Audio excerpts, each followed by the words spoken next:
हे भाई, हाँ फिर से आ गई हीरो ऑफ मार्चवार रॉयल रूपंदेही। हाँ ज्यादा देर नहीं रहा, बस एक जन के डिस करे आल बाटी।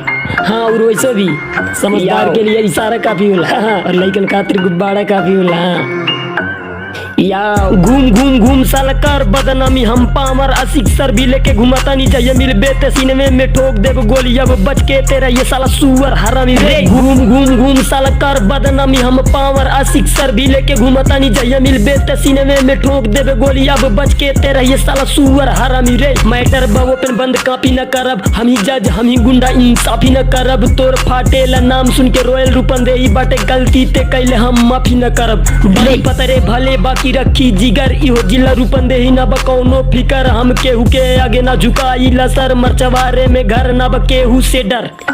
हम उतने जरा इज्जत न करबे जलन, तोरे बहनी से प्यार करी तोरा से जंग छेड़ देले बेटा तेरा बेरे तंग। तोरा टीम के भी लोग साला हमरे ही संग। इतना लेवल पे हम अपने आप हई बेटा बड़े बिच्छू त हम हूँ भी सांप हई।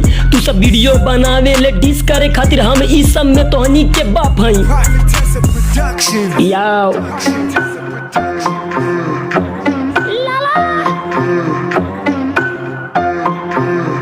याओ ते चश्मा लगावे ले त काना लगेले, हम चश्मा लगाई त हीरो हीरो। हमरे पे 100% जा चला तू, तोरा पे तनिको ना जीरो ना जीरो। तोरे लुक बाटे नकली हमर लुक बाटे असली, तो से बढ़िया त लागे फकीरो रे। फोकट में हमनी के गाली बकत एकर मुंह धके हाली से चीरो चीरो। मारब दौड़ा के भगबे चौरा पे, खून खराब आज होई हथौड़ा से। हाथी के पेट नहीं भारी पकौड़ा से, सकल मिलेला तोर हमरे ही लौड़ा से। हिप हॉप बनावे के हमरा से सीख, अपने ही गाना से करी लगिस। रैपर से झगड़ा न रैपर से रिस, याद रही रॉयल रूपंदेही के डिस। याओ घूम घूम घूम साल कर बदनामी हम पामर आशिक सर भी लेके घुमाता नहीं चाहिए मिल बेते सिनेमे में ठोक देव गोली अब बच के तेरा ये साला सुअर हरामी रे। घूम घूम घूम साल कर बदनामी हम पामर आशिक सर भी लेके घुमाता नहीं चाहिए मिल बेते सिनेमे में ठोक देव गोली अब बच के तेरा ये साला सुअर हरामी रे। याओ चल भाई हो गई